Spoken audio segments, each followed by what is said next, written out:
ദർശനമാല ശ്രീനാരായണ ഗുരു ശ്ലോകം 6.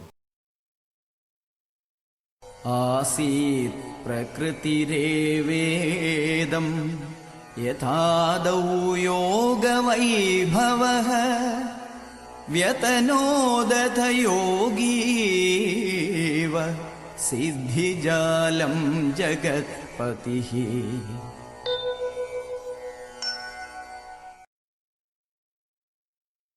ആദിയിൽ ഈ പ്രപഞ്ചം യോഗിയുടെ യോഗവൈഭവം എന്ന പോലെ പ്രകൃതി മാത്രമായിരുന്നു.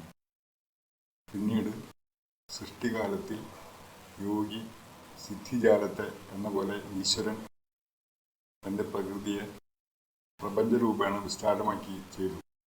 യോഗിയുടെ യോഗവൈഭവം തന്നിലുള്ള വാസനാരൂപമായ ഒരു പ്രകൃതി മാത്രമാകുന്നു.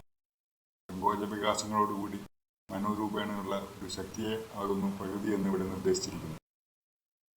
അഥവാ മനസ്സ് തന്നെ പ്രകൃതി, യോഗി നാനാവിധമായും വിസ്താരമായും കാണിക്കുന്ന സിദ്ധിജാലങ്ങളെല്ലാം ആ യോഗിയുടെ മനസ്സിൻ്റെ രൂപത്തിൽ തന്നിൽ തന്നെ അടങ്ങിയിരുന്നിരുന്ന ഒരു പ്രകൃതിയുടെ വികസിച്ച രൂപാന്തരമാകും.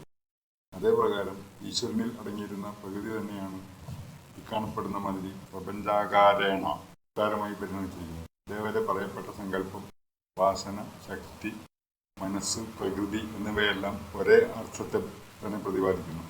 അടുത്ത ശ്ലോകത്തിൽ പറയപ്പെടുന്ന അവിദ്യയും അതുതന്നെ. ഇനിയും പല പ്രകാരത്തിൽ അതിനെ വിവരിക്കാവുന്നതാണ്.